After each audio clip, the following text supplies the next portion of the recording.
Good morning. Thank you for joining us today for our AgTech Tuesday webinar focused on 2021 eFields results. We've got a great lineup of speakers that are excited to share some of the highlights from their local county trials with you today.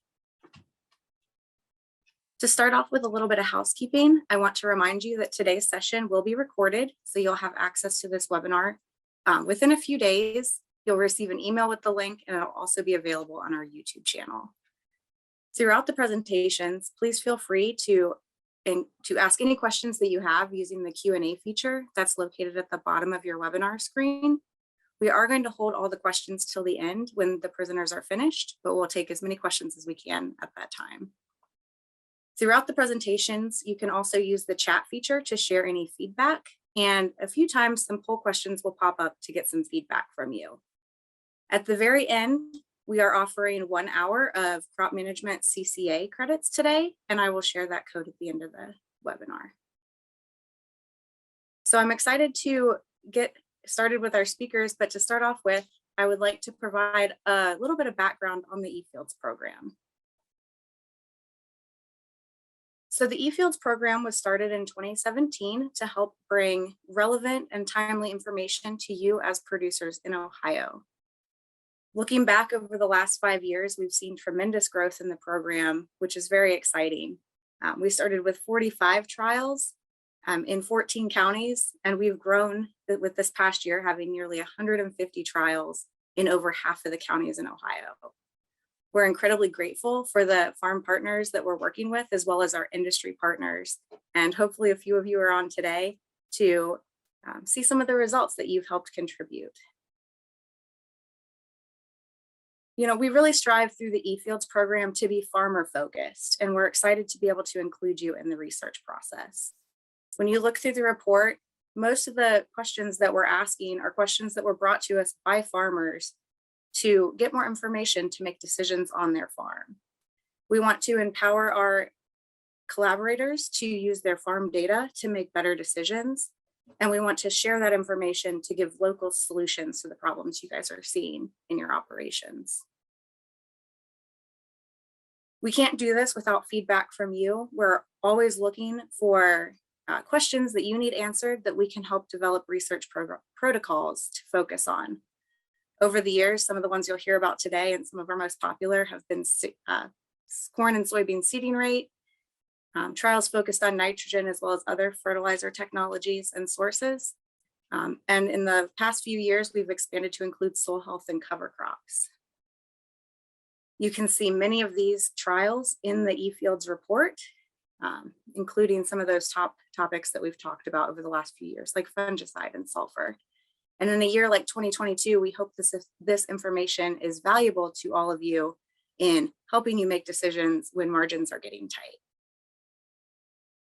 So as we move through the webinar today, if you'd like to have the report on hand, you can scan this QR code. This will take you directly to a place where you can view or download the report and see all of the 249 trials that we have results ready for you for. So with that, I would like to hand it off to our first speaker today to begin discussing results, and that is Jason Hartschuh. He is an extension educator in Crawford County, and he is going to be talking about a trial that he conducted looking at corn fungicide, specifically looking at controlling DON and Vomitoxin in grain. So I'll hand it off to you, Jason. Thank you, Elizabeth, for letting me be part of today's eFields presentations. I'm going to talk to you a little bit about some corn fungicide trials that I have going on. These trials are designed to look at both grain yields, but also to look at fungicide's effect on mycotoxins. So that kind of determined what products we chose. So if you look in this corn silage trial, this was the first one we harvested. The product we chose for this trial is down here. It's Miravis Neo. The reason why we chose that product is it's been shown to have some decent control of corn leaf diseases and also good control for DON. So when we're picking products, if we want mycotoxin control, which is caused by as DON or Vomitoxin, we need to choose a product that works well on Fusarium granularum, which is actually the same fungus that causes head scab in wheat. And we know there's only a small set of fungicides that work well for that. So it's kind of the same here in corn grain, which is why we're utilizing Miravis Neo here in this trial. And and another trial we utilized Proline. This corn silage trial was harvested shooting for 65% moisture. We did see some differences, some big differences between where we applied the fungicide, which is going to be up here on the white bar, and down here on the gray bar where no fungicide was applied. You can see also at harvest time, if you look over here at this leaf on the left side of our screen, we had tar spot present in this field. There was also some northern corn leaf blight and some gray leaf spot. And we saw some significant differences in the percentage of leaf covered with all of those three diseases where the fungicide was applied versus where it was not applied. So the no fungicide application then, to look at DON levels, 0.5 parts per million DON where the fungicide was applied, which is really good. For a high producing dairy herd, we really are looking for that corn silage to be under 0.5 parts per million, or else we need to look at utilizing binders and rations. There's some information out there that may say you can go to 2.5 to 4 or 5 parts per million. But for a high producing herd, you really need it under 0.5 parts per million. Where we had no fungicide applied, our DON level was 3.1 parts per million without that fungicide application. A few other things that fungicide appears to have affected. We saw a significant increase in crude protein, 7.2 without the fungicide, 8 with the fungicide. So 0.8% increase, doesn't sound like much, but when you're thinking about corn silage, that's a large increase, especially protein per ton that's harvested and the amount of protein you're getting out of that corn silage to go into your ration. Didn't see much of a difference in digestibility. We did see some big differences in moisture. The untreated plots were much more dead than the treated plots. So about 63% moisture in the untreated plots versus 69% moisture in those treated plots, so 6% wetter. So we had to do some moisture corrections with this corn silage. As harvested at 65%, then moisture corrected, we had 27 tons of 65% corn silage when we had a fungicide applied versus 24 tons without. So we saw about a 3-ton advantage to that corn silage, to having a fungicide application. That's pretty big when you're talking $40, $50 a ton for corn silage, $120, $150 advantage to that fungicide application. So if we have a $30, $35 fungicide application, that 3-ton advantage definitely paid for the fungicide and made it a profitable decision. The fungicides, we did another trial here in corn grain. So this Haggy up here in the top left is actually the machine that was used for the corn silage trial. You notice we have drops hanging down on part of this machine. Those are the undercover drops. They have nozzles that point out to each side and one nozzle that points up and back. So we have 3 nozzles that are spraying fungicide. That machine does a good job of covering the plant from ear to tassel. Look over here. We can kind of see in this cornfield a little bit of a haze. This haze we have is actually the fungicide coming all the way up from those drops to the top of the plant. In our corn grain studies, we did some sort of over the top, and then we used drops, and this study was undercovers, and another study we used T-jet drops, and then no fungicide application. So Proline was applied in this study at VT. We did do DON sampling of the grain. Those DON samples, we're working on getting those processed now. We actually inoculated some ears. So those inoculated ears, we're going to definitely have DON there. Natural infection DON levels were very low. And in this study, we didn't see any difference here. 231, 232 with the fungicide versus 229 without. No difference to fungicide application in this trial.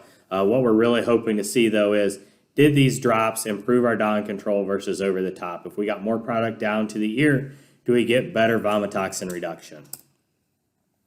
Next trial here, we used a different sprayer. This one was done with the John Deere sprayer. This one used 24-inch T-jet drops. The nice thing about the T-jet drops was we could cover the whole 120-foot boom, where with the undercovers, it was only recommended that we covered the main fold-out boom sections, so we could only cover 60 feet of booms with the undercovers versus these T-jet drops. This trial, we went back to Miravis Neo. Miravis Neo is shown to be a little bit better product for leaf diseases, where Proline is about equal for ear rot control. Applied it at VT. In this study, we did see some differences here. The no fungicide application, 232 bushels to the acre, versus the fungicide application with drops, 241. So significant yield increase there. Wasn't quite significant, though, of the fungicide just going over the top, 232 versus 239. That kind of comes into in that significance field. We were just barely we were significant, but we weren't much over that 7.7 bushel significance needed with our fungicide application. But it would have been economical again if you had $6 corn, 32 to 41, you're talking 9 bushels there. That's going to cover a $30 fungicide application. We needed 5 bushel to cover that fungicide. We'll be sharing those DON numbers, definitely be sharing them when we do this again next year. We'll probably post those out in some sort of article once we know some more information and we get our numbers back from the lab, both of natural infection and inoculated. In this study, utilizing this deer sprayer, so over here on the left we have no drops. You can see on that water sensitive paper we didn't get any fungicide down to the ear on this one, where right over here where we had the drops, 24-inch drop, we had good coverage at ear height. This study here we're using Proline, back to that Proline product. All of our fungicide applications were at 15 gallons to the acre. We did eventually up it on some projects to 20 gallons to the acre, and we'll be looking at that more into the future, hoping that at 20 we could get more product down on the ear. Also, when we upped it to 20 was because the producer was going to cover more acres. We found out in our trial that we weren't getting the product down to the ear without the drops, and we also learned that with the drops, as we'll see in the next slide, we didn't get anything on the top of the plant running those T-jet drops. So a sprayer running 15-inch nozzle spacings, we could do drops, boom nozzle, drop, boom nozzle, and actually get better plant coverage that way. But in this study, we didn't have good plant coverage with the drops. No fungicide, 191 bushels to the acre, significant increase. With fungicide application, 198 and 199 bushels. The application method here didn't matter. We just saw a significant increase to that fungicide application. So coming back here to the drops, drops are over here on the left. We were running the drop. We had coverage in the middle of the plant, coverage at ear height, nothing at tassel height. When we went over the top, we had coverage at the tassel, coverage in the middle, and nothing at ear height. And from wheat studies, we know that getting that fungicide on the wheat head isn't critical. And some preliminary corn work shows that it's critical that we get it on the ear, not just on the ear, but on the ear while the silks are still wet. One last study here. We're working with some grain cleaning for DON reduction. We're going to be doing more of this work here this year. We have some high DON corn located here in a couple weeks. We'll go down and work with it. This project utilized this slant screen here in the middle, cleaning some low DON corn. So this corn was 3.2 coming out of the bin. Coming out of our grain cleaner, it dropped it to 2.8, and the screens were 3.9 parts per million. Between those three, there was actually no significant difference in those numbers. Numerically, it was a decrease. We had a lot of variability, though, that you can see down there in that CV, especially in the grain coming into that loadout. There was real variability in that DON number. I'll pass it back to Elizabeth, and we'll take some questions at the end. Thank you.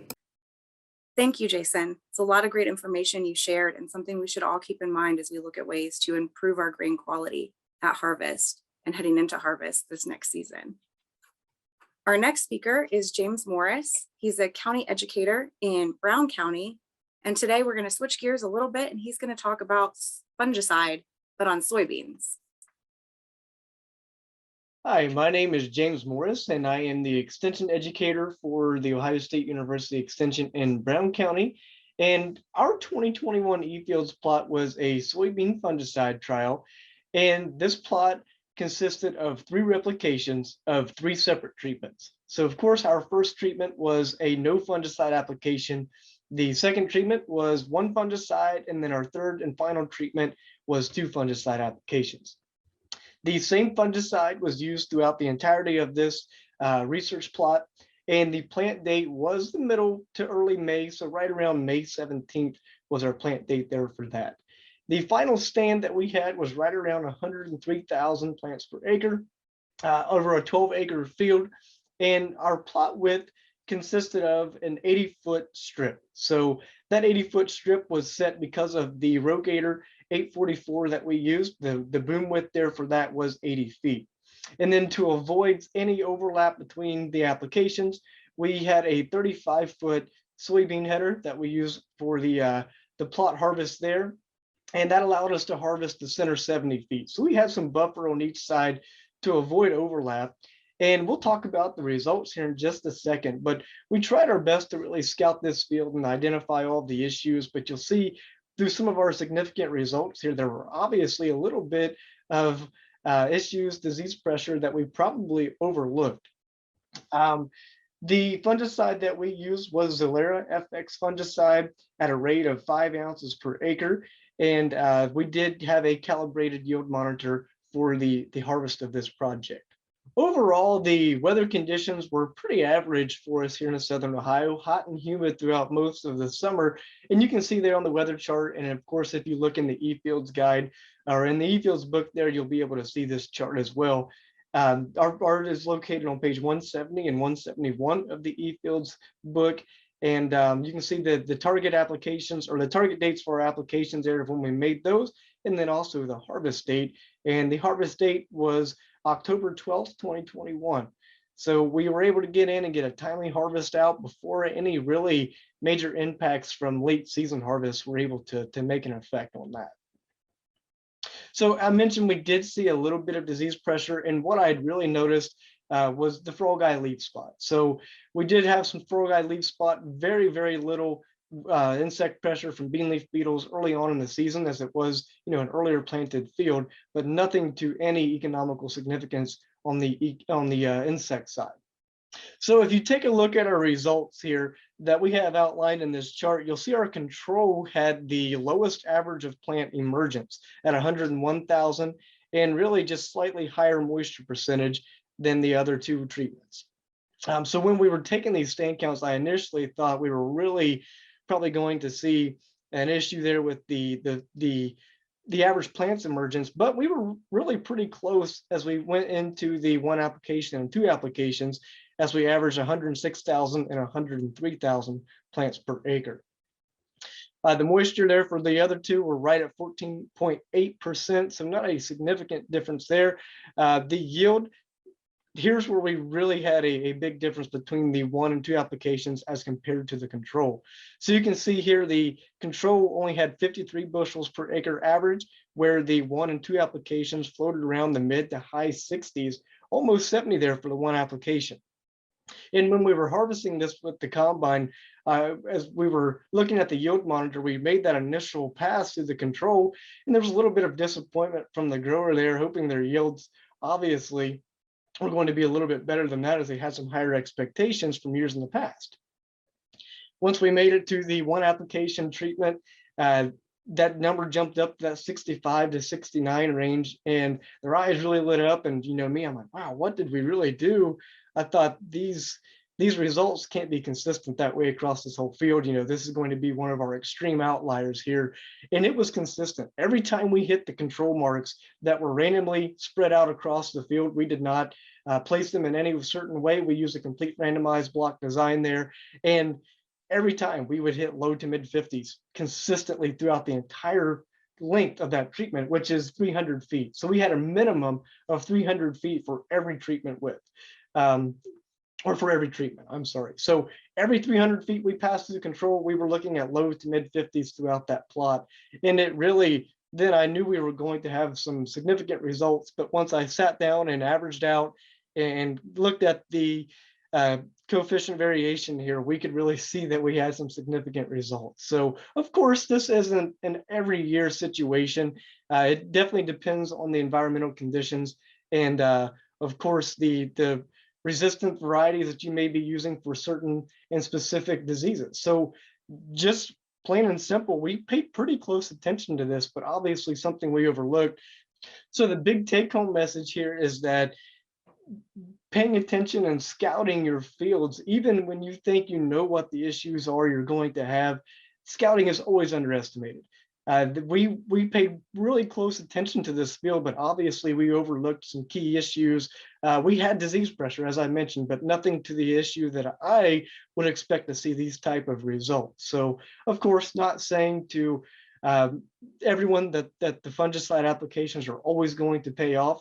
Scout, and be sure to know what disease pressures and issues that you're having from year to year, so that you can make an economical and effective decision based on that. If you have any questions, of course, be sure to contact us at our Brown County Extension Office. You can find all of our information on brown.osu.edu. Thank you, James. I really enjoyed the videos that you have in there of harvest in the field and some great information. It's interesting to see that response in your field when you have disease pressure, and driving home the point of how important scouting can be is really a great message. Next, I'd like to hand it off to Alan Leininger. He is our county educator in Henry County, so up in Northwest Ohio. He's going to talk about a sulfur source trial that he conducted, as well as some future research ideas that he's working on. So I'll hand it to you, Alan. Hello, my name is Alan Leininger. I'm the Agricultural and Natural Resources Educator for Henry County. And today I would like to talk about a project in the 2021 eFields book on sulfur source that we did in the county last summer. This project was looking at 3 different types of sulfur starter fertilizer to be used on soybeans and to see what their effects would be on the yield at the end of the season. This particular plot was planted on 5/19 of 2021.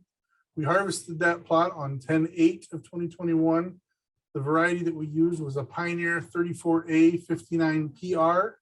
We planted those seeds at a population of 132,000 seeds per acre on the overall plot of right around 25 acres. There were 4 treatments total, replicated 4 times, and the row spacings on those plots were right around 15 inches. The treatment width was 45 feet. The tillage system was no-till into a standing cover crop of cereal rye. And in other management, there was some additional fertilizer applied as needed based on soil tests, fungicides, and herbicides to those plots. The previous crop was corn, and the soil types were a Napa knee loam at 67% and a mermeal loam of around 18%. Each one of these was set up in a randomized complete block design so that we can minimize the amount of error in our study. And we had the 4 treatments, which were control, which we applied no fertilizer to, thiazole, potassium thiazole, and ammonium sulfate, each with 25 pounds of sulfur applied on each plot. The thiazole and potassium thiazole were applied with a dual placement bracket on the rear of the corn planter row unit, right behind the firming wheels, but right ahead of the closing wheels. And it put a 2-inch by 2-inch band on each side of that particular row of seeds. And that way we could get fertilizer to both sides and hopefully get those root systems to be able to get a hold of that a little bit better. The AMS was applied with just a normal dry box fertilizer spreader driven or pulled by a tractor. And so that was applied on top as a dry granular versus a liquid with the corn planter. One replication we did remove due to the lack of product that we had available, and we had some mechanical errors with the planter itself. So we only went with the 3 replications to kind of develop our overall data for this study. Looking at the data from this, most of the plant emergence was very similar. The potassium thiazole had a little bit higher stand count at the time of counting. Moisture percentage was basically all the same, and the yields themselves range from 61 to 64 bushels to the acre, none of which gave us any kind of a significant difference between the control or any of the treatments in this particular study. The tools of the trade, basically we use those furrow openers right behind the closing wheels or right in front of the closing wheels. And that was kind of a unique way of putting that on. That's maybe one area that looking at the placement of it might be an additional point in, rather than just the source, but that's something for another test down the next time. A couple other things that we're going to do. We're going to run this particular study 1 more year. We've run it 1 year already in 2020, had very similar results. We want to try it again next year to see what a 3-year average would be, see if we're going to get basically the same results or if there's something else, either weather conditions, maybe the site being different might give us some different results. And we'll have to look into that to kind of follow up with this next year.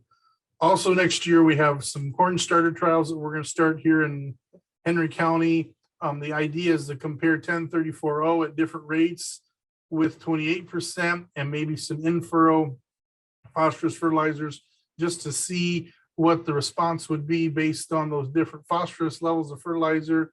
And the concept would be is to see a high phosphorus test level field, such as one that's over 40 parts per million on a Malick test, to see if we really need to have that phosphorus in the starter and still get the similar yield or an additional yield bump. based on that increased phosphorus. This is based around the tri-state recommendations that were newly revised and trying to test some of those concepts to see if we can get this phosphorus level down in many of our fields. Also, we want to see if that additional starter of phosphorus will make a difference on those low 20 parts per million or less fields of phosphorus. So that way we can identify whether or not that starter fertilizer is really critical, especially in the year that we have coming in 2022 with the higher fertilizer prices. Anytime we can see if we can figure out how to cut the need for that additional fertilizer, it's going to be good for the farmer. And also it helps out with some of our programs such as H2 Ohio and other water quality management projects we're working on to see, what kind of things can we do to also fit with those projects, as well as continue to raise high quality corn, soybeans, and high yielding corn and soybeans. So that's one project we're working on. And additionally, I'm a graduate student with Ohio State University in the Food, Ag, and Biological Engineering Department. My advisor is Dr. John Fulton, and we are working with a spray drone to try to figure out how we can make those be an ethical way to apply pesticides of all types. Some of the things we're going to be looking at and testing is what altitudes the spray drone needs to be to get adequate coverage. What speed should we run that drone at in terms of miles per hour, the spray tip types we need to use on that particular device, and what pump pressures we need to set. And a lot of that stuff is kind of wound together in a circuit in that particular drone to figure out, where we need to put those things. Ultimately, we want to determine, can we get the right coverage area of a plant? Can we get the pesticide to the target and get it covered so that that pesticide is effective? The droplet size, which then turns into managing drift and coverage kind of all together, and trying to find out if we can get those to be effective with that spray drone. Some of the issues we need to work out in addition to this is with spray drones, there's several FAA regulations. We have to have Part 107 certified pilots for these, which are for commercial drone operators. Part 137 certifications to go with that, which are what the crop dusters need to have in order to be certified to fly those flights and put those products on our crop fields. Another FAA issue that we have is the rule is you can only have a 55-pound drone fully loaded at the time of takeoff. That significantly limits the amount we can carry in terms of having a coverage on a particular field. And if we have problems not being able to cover that field with that amount, it makes our drone kind of inefficient. And so we're trying to work on some of those issues, figure out ways we can work with that. The other part with the weight limit is then being able to follow pesticide labels as they're written and making sure that we can follow those. Ohio State is not going to recommend that anybody go off label just to use a spray drone. So we got to make sure that we're figuring out a way to use these that fit within the rules of our pesticide labels, as well as the FAA requirements. And this is all based on how they're written today. Some of the things that we're going to be researching, some of the things that we're gathering from other folks, might change some of the FAA rules, might change some of the EPA rules, so that we can get these labels and these regulations to kind of match up to fit the spray drone program as of today, where we're trying to make a lot of different things work that a lot of people are talking about. But because it's so new, we just haven't come to a conclusion yet where we're gonna maybe one day have to make a set of rules just for spray drones. So if you have any other questions about the Sulfur Source project and the other projects I've mentioned that we're gonna start doing this year, I welcome those, and I thank you all for taking your time to listen. Thanks, Alan. I'm really looking forward to seeing some of the results of these trials, especially the ones focused on the drone technology, to see where that can take us in the future. I'd like to hand it off now to Taylor Dill. She is the extension educator in Darke County, Ohio, so on the western side of the state. And she's going to share with us the results from some soybean seeding rate trials that she has conducted. My name is Taylor Dill, and I am the Agriculture and Natural Resources Educator for Darke County, Ohio. I have been in this position for close to a year now, so 2021 was my first season for being in eFields. Darke County has a long history of on-farm research and being a part of the eFields program, which I had interned here a while ago and got to be a part of that part of this as an intern, so I was really excited to be able to do this as an educator and be the lead of the projects. And so we had many this summer, but I wanted to talk to you today about one that I find the most interesting is our seeding rate trial. And so I had a couple of different producers participate, and we used the same treatment formula. And one of my producers in a part of this project has done seeding rate trials on his farm for close to 10 years now. And so over the past few years, he has used the same treatments. And so we get the opportunity to look at what the best treatments over years of data can be for his farm. And so that's what I wanted to share with you all today. So our soybean seeding rate trial layout was a randomized complete block design. We had 3 replications in the field, a planter pass for each plot. And we had 4 treatments. Our treatments were 40,000, 80,000, 120,000, and 160,000 seeds per acre. And so we moved treatments within 40,000. So we added 40,000 seeds per acre, moving up in treatments. Our year in Darke County, especially in the part of Darke County that these trials were in, weather-wise was very good. We got rains when we needed to. I live on the southern end, and we got much more rain than necessary. So these were placed really well in the county for a good year. And they had some insect pressure, not a lot of bean leaf beetle pressure early in the summer. And that was seen throughout Darke County, and a little bit of stink bug pressure later on, but not too much to affect our yield and results. And so our results this year were, so this is across sites for Darke County. Now we had significant differences in our treatments this year. And we had 160,000 was our top performer yield wise, but it was statistically similar to our 120,000. Now, our producer that does this basically on a yearly basis for the past probably 5 years has found that 120,000 seeds per acre has been the most economically viable decision, and yield wise has been a great decision for them. So 120 has been their farm sweet spot. Now, when we drop down to 80,000, that is still statistically similar to our 120,000 seeds per acre.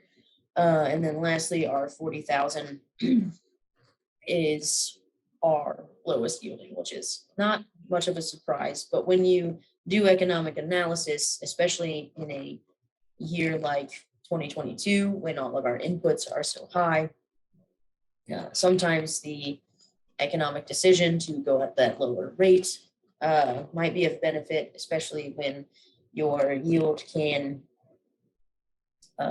be a minimum of 55.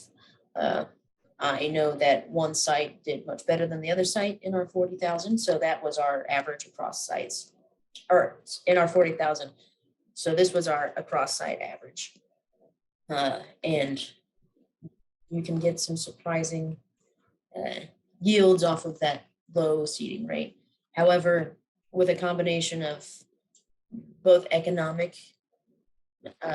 efficiency and improved yield, our 120,000 plants per acre, or not plants per acre, seeds per acre has been a great sweet spot for our producers in Darke County. And I will be on the rest of the call for any questions about seeding rate. Thank you for your time. Thank you, Taylor. It's been really neat to see how these seeding rate trials have played out over the last few years. And our final speakers today are going to be Chris Zoller, who is the Extension Educator in Tuscarawas County, and Mike Estadt, our Extension Educator in Pickaway County. And they're going to share a multi-county project looking at soybean seeding rate in double crop soybeans. Good morning. Welcome to AgTech Tuesday. My name is Mike Estadt, Ag and Natural Resources Educator in Pickaway County, and I'm joined today by Chris Zoller, the Ag and Natural Resources Educator from Tuscarawas County, and we both conducted a double crop soybean seeding rate study with our growers this past season. The study design and objectives were relatively pretty simple. We evaluated different rates to determine the economically viable seeding rate. We planted these in a stripped trial format, replicated 3 times. And the 3 seeding rates we chose were 200,000, 250,000, and 300,000. Normally, my growers in double crop here in Pickaway County pretty much use that 250,000 seed rate. We looked at possibly increasing that because of we were in a high yield or a high soybean priced market. The 2 cooperators we had were Spillman Farms and Rick Clifton. Weather information, we had plenty of moisture at planting, and we had plenty of moisture and additional warmth throughout the growing season here in Pickaway County. Our results, you can see that we had really no significant difference in yield across the 3 seeding rates here. But we did see that that 250,000 seeding rate was probably a little more significant on the economic return as compared to the 200 and 300,000 seeding rates.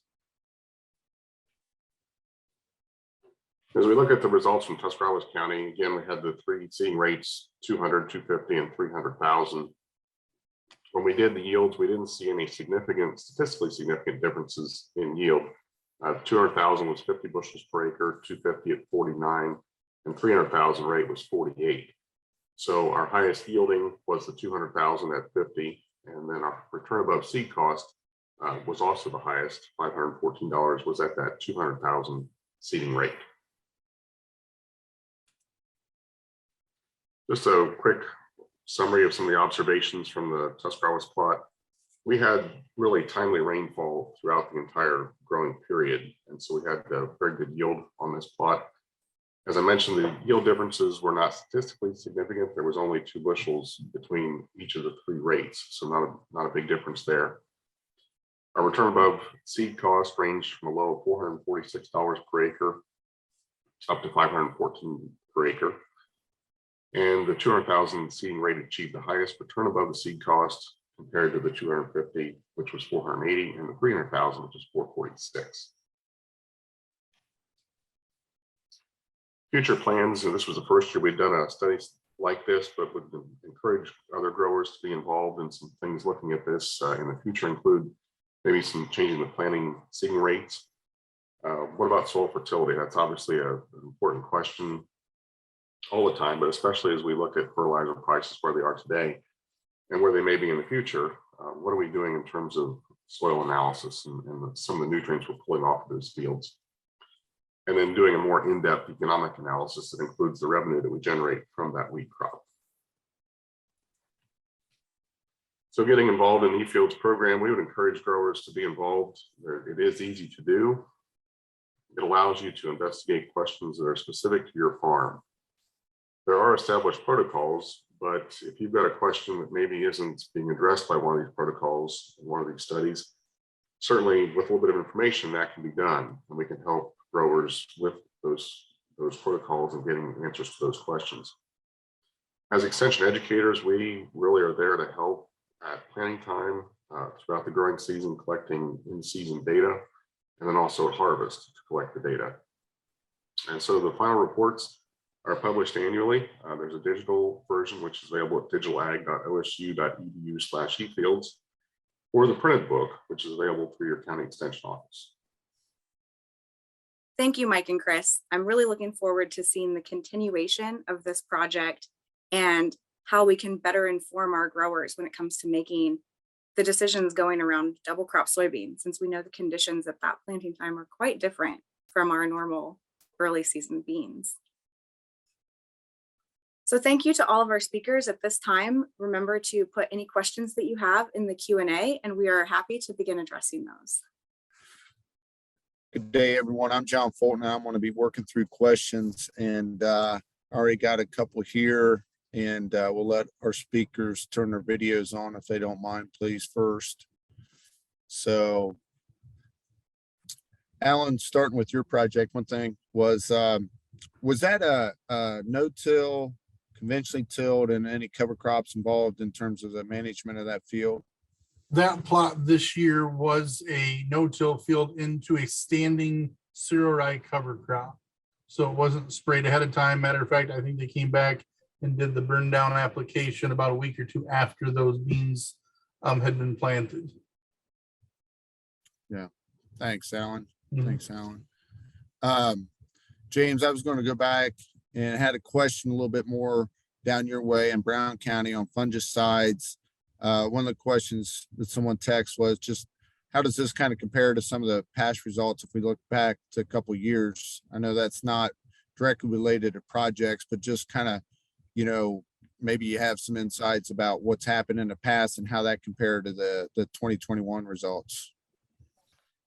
Yeah, so that was our first round with this field specifically. So that was our first trial with it, and it was similar to Allen's field. They did have a standing rye cover crop there for that field as well that was burnt down afterwards. But as far as the fungicide effects and the results go, we typically see a fungicide benefit because a lot of these fields, and that's something that should be mentioned, this field specifically was not, but most of the fields that I work with, they are back-to-back soybeans for several years. That's a lot of a trend here in our part of the county. These soils are just well fit for that production, and that's what they've always done. So as you can imagine, the inoculum that builds up in the soils and the rotation, the lack thereof rotation sometimes can really show a fungicide benefit. Now, as far as seeing those extreme results, that's kind of a first. That was pretty extreme. Yeah. Well, I'm going to kind of throw a similar question since Jason talked on a similar topic. But I might add, Jason, if you don't mind, just kind of following up with what James mentioned about results. What about this year too? Kind of thinking ahead, we've got some real challenges here with access to crop protection products. Not only what are results, and then any suggestions or ideas about moving forward here to, you know, covering crops here in 2022 are related to fungicides. Yeah, so I've done some previous work on corn fungicides, and Dr. Pierce Paul's done a lot of work on corn fungicides. And we often find that the fungicides are kind of a roller coaster on corn. It's either a boom or a bust, a year where you get big results or low results. Actually, this year was a low results, but across those trials, I mean, the corn silage results were big. The grain trials, 2 out of the 3 had significant results that were economic. We didn't see real high disease pressure even in those fields, but the disease came in late this year, which kind of caused some challenges on our normal scouting program, because usually encourage guys to go out and scout right before tassel, decide if they should apply that fungicide or not. If there's no disease present, there's probably not going to be an economic benefit to that fungicide. Well, we saw very little disease present in those fields, and then it really blew up later on, just a couple weeks after that tassel time point across many of our fields in the area. When it comes to product, it's definitely one of those years. It may be better to lock some of that product down. I wouldn't say for every acre on your farm, potentially, but lock some of that product down now. As long as you have a place where you can keep it over winter, that it's going to be heated in your shop or someplace, you're better off potentially this year to lock it down, have product in hand for when you need it, and carry it over from 22 into 23 if you decide not to use it, versus scrambling in a year where you may need it. That may sound like it's going to make the supply chain even tighter, but if you don't have the product, it's really hard to apply it. And this is one of those things where timing is everything. If you miss that critical window, corn, that VTR1 time frame, you might as well not bother. You're not going to see that economic yield return. And to your point, Jason, prioritizing fields for investment on that, if you do have products, going to be pretty important to have insight to which ones to apply and not. For James and Jason, we asked the question just for everyone's kind of feedback. Do you use fungicide on your corn? And just under 70% of the folks answered yes.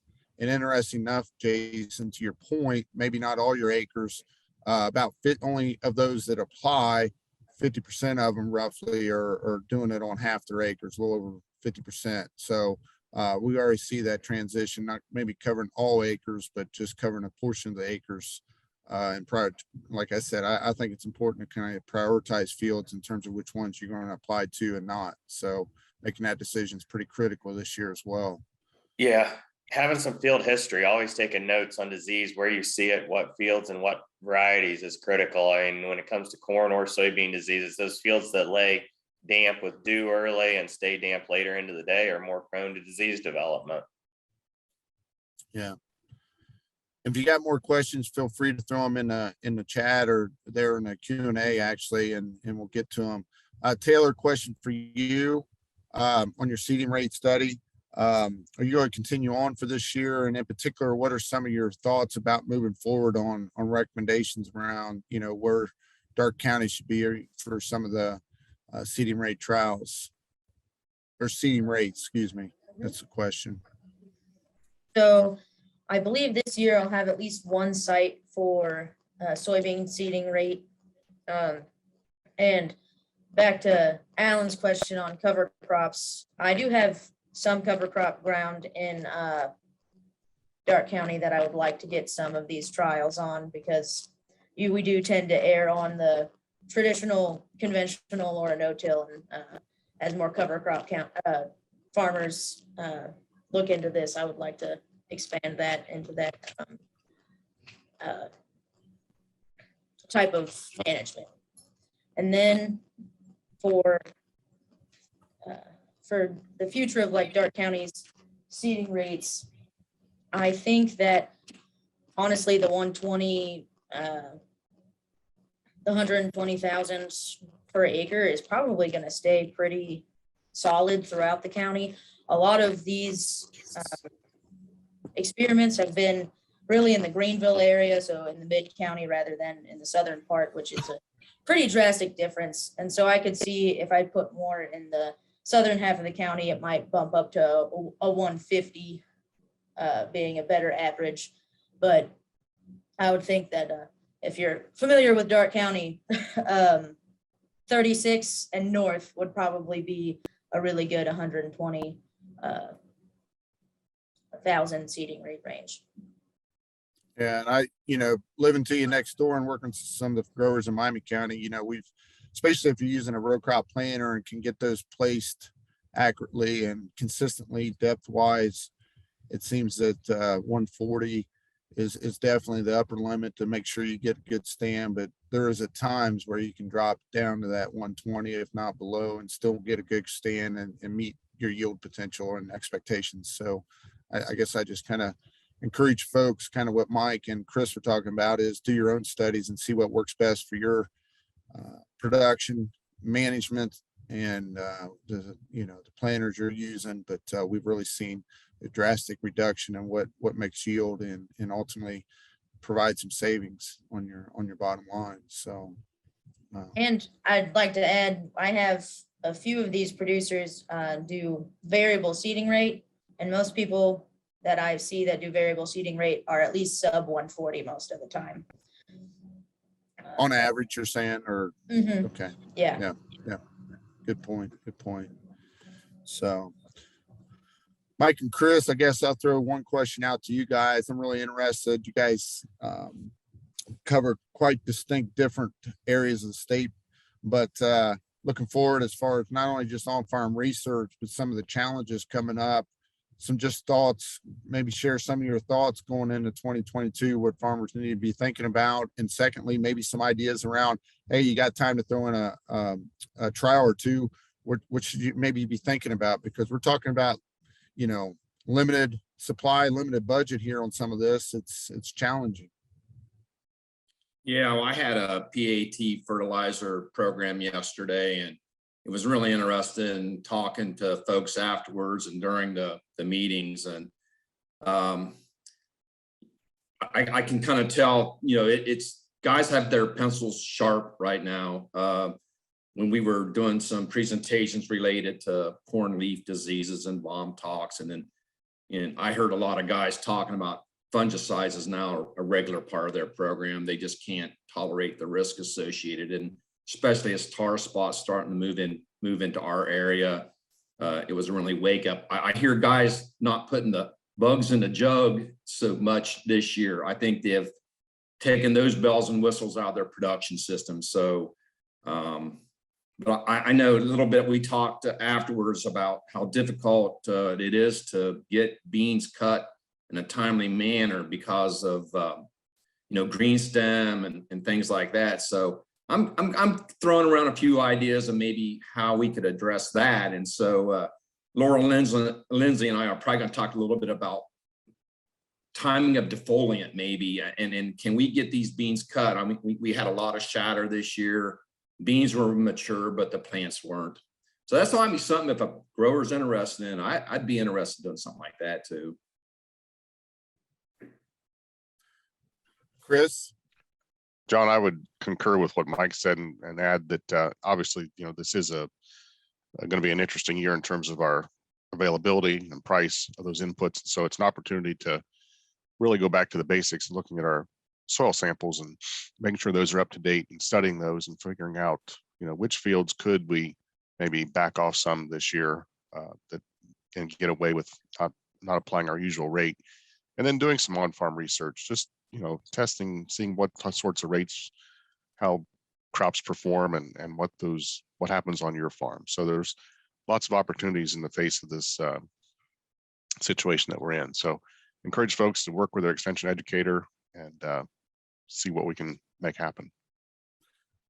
Good. Appreciate the comments. I don't see any more questions, but I guess I would kind of follow up to that point.